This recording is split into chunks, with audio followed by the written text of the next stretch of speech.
Good afternoon, everybody. Welcome to our discussion about how culture affects behavior. So here you can see our graphic organizer. There are darker lines and lighter lines.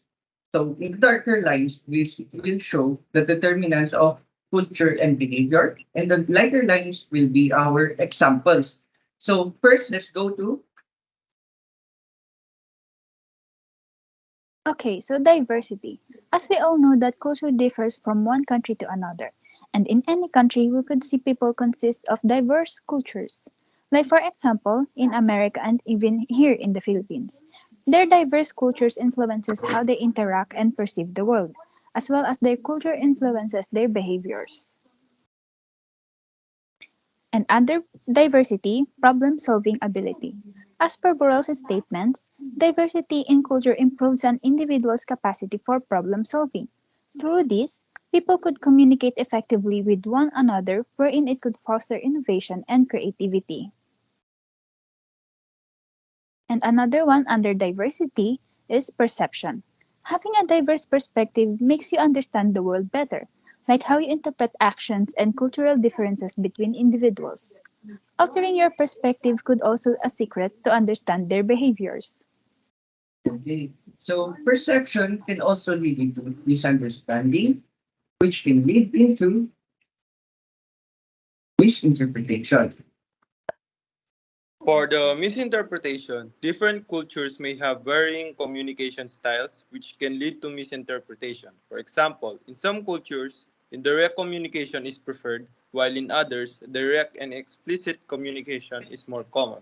And that's because of their cultural norms heavily influence how people communicate. Some cultures value politeness and harmony, which often results in indirect communication, while others prioritize frankness and clarity, leading to more direct communication. And inequality, in Burrell's experience, he went into the university and tried to register in a leadership class. However, he was forbidden to attend due to his gender as a man. In Burrell's cultural perspective, it felt like he was denied education based on his gender. Although it may seem like it, he saw it as an equality of result, meaning that there is a balance in society. Now let's proceed to human rights. Human rights is an innate nature of human equality since we are beings that emit unique behaviors and culture. Now, with human rights comes with cultural rights. It is a behavior which is a movement within people to protect their culture. Okay, now that we have an idea of how culture affects behavior, let's go to some examples. Now, we compare the culture of the Philippines to the culture of the West on how they affect behavior. So now, going to the Philippines,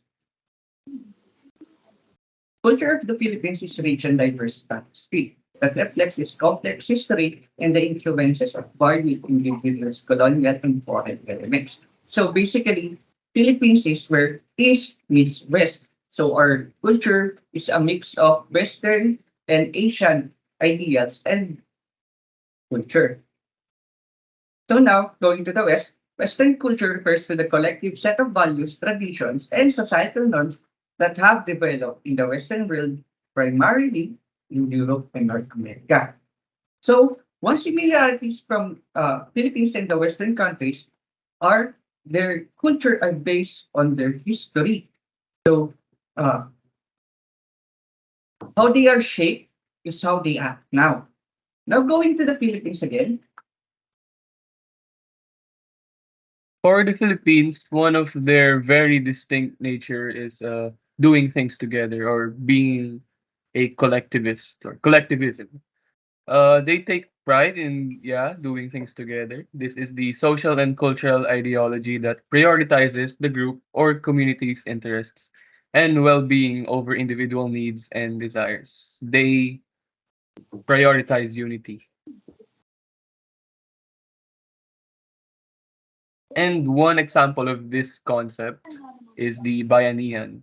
It is a Filipino cultural concept that embodies the spirit of community, cooperation, and mutual support, often symbolized by the tradition of neighbors coming together to help move a house, to a new location, by which then the owners of the house would invite them for a feast.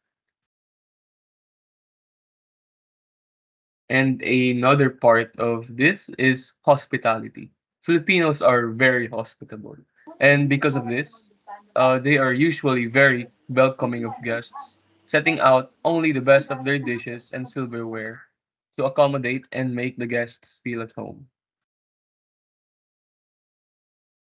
So going to another idealism or value of the Filipinos is conservative.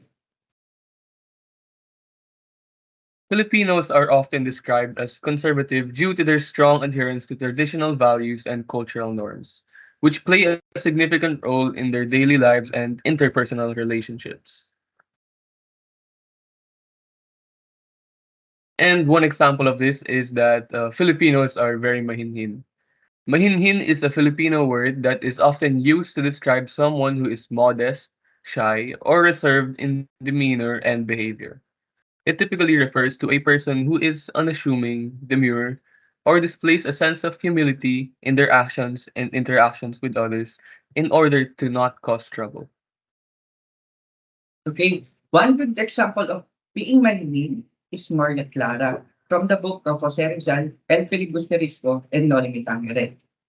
Maria Clara shows that Filipinas are supposed to be mahinig, but sometimes that is not the truth. So now, let's go back to the West.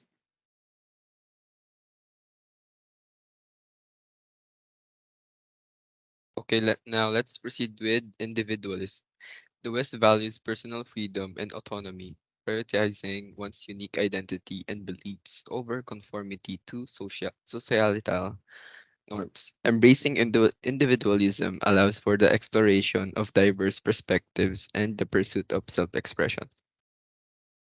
Okay, so Westerners are individualists. They prioritize themselves over the community, unlike the Filipinos. Now, going down, And for the freedom of expression, freedom of speech and the press is highly valued in Western culture, and there is a strong tradition of open debate and criticism of government and societal issues. Because Western culture is marked by cultural and intellectual diversity. Freedom of speech and the press allows for the flourishing of different ideas, perspectives, and artistic expression, enriching the cultural landscape. okay, so freedom of expression is uh, mostly common in the Westerners. But that does not mean that we have our own freedom of expression as Filipinos. But sometimes we can see that too much freedom of expressions here in the Philippines can cause drama, problems, and more challenges for ourselves compared to the Westerners. Now going up again, Okay, in liberal, I think we're all aware that in Western countries, people are liberated, where they are free to do what they want, to say what they want, wear what they want. It's more likely the contradiction of being manghinhin in the Philippines, and all of it are due to their culture. now going up, And let's proceed in interest in cultural exchange. They appreciate cultural diversity and may be enthusiastic about experiencing and learning from different cultures and traditions because engaging with diverse cultures can lead to personal growth, increased empathy, and more open minded outlook on life. okay. So as we can see, there are differences and similarities between the Philippines and the West, but that does not mean that the qualities and the behavior of the West is absent in the Philippines and vice versa. Uh, Sometimes these behaviors are seen easily to all of the people around the world, but too much, example, too much conservatism and too much liberalism in one culture can be annoying, can be problematic for another culture. So that is why we need to understand that everybody came from a different culture. That's why they act differently. That's why they behave differently. And that is why it is important to try and understand and listen or research even the culture of other countries before we interact with them. Because we might offend then they might offend us as well. So let's just try to understand so we can act and behave without doing something bad or without doing something offensive to another person. So that is our report, everybody. I hope you enjoyed and you understood something from our how culture affects behavior. But before we end, uh, I just want to say sorry for not attending to class this morning because I think I misinterpreted. the- I think I misinterpreted the online submission. That's why we thought that we could pass our presentation online. Sorry again, ma'am. We apologize, ma'am. We're Thank you very and sorry, bye-bye. ma'am. Yes. Thank you for listening. I hope you enjoyed it. Thank you. Thank you. Thank you.